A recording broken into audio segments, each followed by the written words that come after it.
Assalamualaikum warahmatullahi wabarakatuh. Kembali lagi bersama saya Bayu Pradana. Di video kali ini saya akan jelaskan tentang temanya itu tentang generasi muda yang aktif dan kreatif, teman-teman. Nah, sebelumnya apa sih itu generasi muda? Generasi muda ialah generasi di mana dia diklasifikasikan berdasarkan umur mulai dari 15 tahun hingga 30 tahun, teman-teman.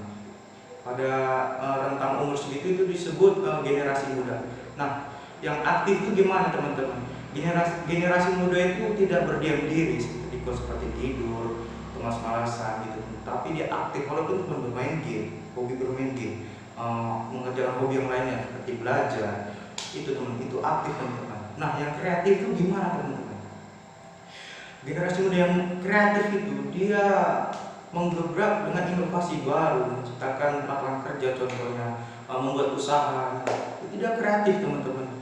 Dimana masa mudanya itu banyak yang sekolah, mengerjakan tugas belajar. Nah, dia bisa menyambil sambil bekerja, teman-teman.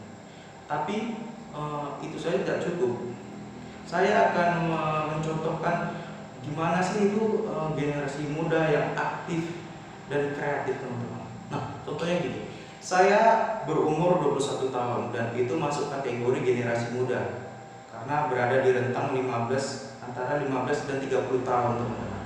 Nah, tapi apakah saya aktif? Nah, untuk mengetahui saya aktif tidak, saya itu hobi makan. Kalau hobi makan, tentu saya juga hobi membuat makanan. Di samping hobi saya itu, saya akan disibukkan dengan mencari resep-resep gitu, teman-teman, untuk makanan yang baru, gimana caranya. Saya sangat suka, teman-teman, untuk bereksperimen di dalam dunia kuliner ini, teman-teman. Nah, itu saya sibuk dan jadi saya aktif, teman-teman, tidak diam. Itu adalah generasi muda yang aktif, teman-teman. Dia mempunyai kesibukan sendiri, yang kesibukan yang positif ya, teman-teman. Nah, tapi apakah saya kreatif atau tidak? Nah, untuk itu saya memikirkan suatu makanan yang sudah ada, namun saya kembangkan dengan inovasi-inovasi baru, teman-teman. Nah, apa contohnya? Salah satu makanan kesukaan saya itu pisang. Nah, buah pisang itu kaya manfaat, teman-teman. Dia bisa dijadikan minuman seperti jus pisang dan bisa dijadikan makanan seperti pisang goreng, contohnya yang paling umum. Nah, untuk pisang goreng ini, teman-teman, itu orang-orang biasa sudah banyak yang jual di luar sana, teman-teman. Ya, orang tua, muda, sudah ada yang jual gorengan pisang. Tapi bagaimana kita sebagai generasi muda memikirkan apa sih yang beda yang bisa kita buat dari pisang ini, teman-teman? Nah, teman-teman, saya pernah bereksperimen membuat bagaimana pisang bisa sekali makan, sekali gigit, gitu, teman-teman, dan mempunyai bermacam-macam rasa atau varian, teman-teman. Nah, jadi saya bereksperimen menghancurkan satu sisir pisang yang biasanya pisang goreng itu dibuat seperti kipas atau seperti jari gini. Nah, saya menghancurkannya. Setelah menghancurkannya, saya menggabungkannya dengan tepung terigu, mencampur dengan sedikit garam dan gula, lalu campur dengan air sedikit. Setelah tercampur dengan rata, saya kukus, teman-teman. Nah, setelah dikukus itu, saya membentuk ukuran-ukuran dari pisang tersebut seperti menjadi persegi, segitiga, bentuk bintang. Nah, begitu, teman-teman. Lalu saya masukkan ke tepung yang encer, lalu dimasukkan ke tepung roti atau tepung panir, lalu saya goreng.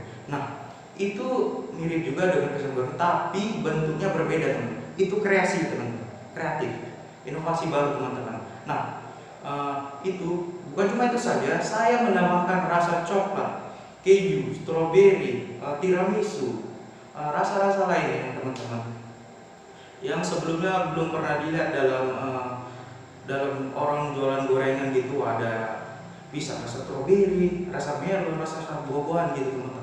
Saya membuatnya dengan bentuk yang bermacam-macam tadi, teman-teman, dan warna-warni, dan itu saya sebut dengan nugget pisang, teman-teman. tetap menggunakan identitas pisang, rasanya rasa pisang namun dengan varian terbaru dengan berbagai rasa dan ukuran yang berbeda teman-teman. Nah, itu disebut kreatif dan inovatif teman-teman. Nah, mungkin dari penjelasan itu tadi kalian sudah paham maksud dari generasi muda yang aktif dan kreatif teman-teman. Nah, maksudnya itu kita yang berada di usia usia 15-30 tahun dituntut pada zaman milenial ini untuk tidak berdiam diri teman-teman, tapi lakukanlah kesibukan. Pikirkanlah apa hobi kalian, kembangkan hobi kalian. Misalnya hobi kalian itu sudah banyak orang yang melakukannya, buat metode-metode, buat eksperimen-eksperimen baru untuk hobi kalian itu sehingga menghasilkan sesuatu yang baru tapi tidak menghilangkan jati diri dari objek utama yang atau hobi kita itu tadi teman-teman.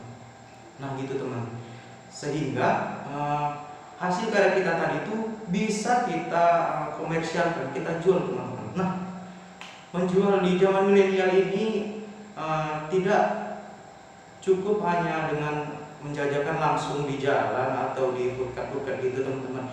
Kita bisa mengunggahnya tutorial-tutorial dan masa pembuatan tadi kita rekam teman-teman, kita upload di YouTube sehingga resep-resepnya kita beritahu sehingga orang-orang di luar sana yang tidak ada berada di daerah sekitar kita itu bisa membuat yang kita buat dan kita rasakan teman-teman. Nah, hasilnya itu kita foto bisa kita posting di IG atau di Facebook teman-teman. Nah, itu kita termasuk generasi milenial yang kreatif menggunakan sistem perdagangan yang online teman-teman. Kita post di IG dengan caption seperti beli 2 gratis 1 teman-teman, serta untuk area contohnya Pekanbaru itu gratis ongkir. Tentu itu akan menarik banyak pihak untuk mencoba dan membelinya teman-teman. Seperti itu teman-teman. Dan bukan cuma di IG atau sosial media gitu teman-teman, kalian bisa juga mendaftarkannya di platform unicorn yang contohnya itu seperti GoFood dan GrabFood teman-teman. Itu peluangnya lebih besar teman-teman, apalagi kalian menambahkan promosi. Nah teman-teman, begitulah cara saya sebagai generasi muda yang aktif dan kreatif memanfaatkan kemajuan teknologi untuk mengembangkan hobi saya itu teman-teman. Mungkin dari penjelasan itu tadi teman-teman bisa mengerti dan paham mengenai apa itu generasi muda yang aktif dan kreatif teman-teman. Oke teman-teman, mungkin sampai di sini saja dulu video kita hari ini. Lebih dan kurangnya saya mohon maaf. Wabillahi taufiq wal hidayah. Wassalamualaikum warahmatullahi wabarakatuh.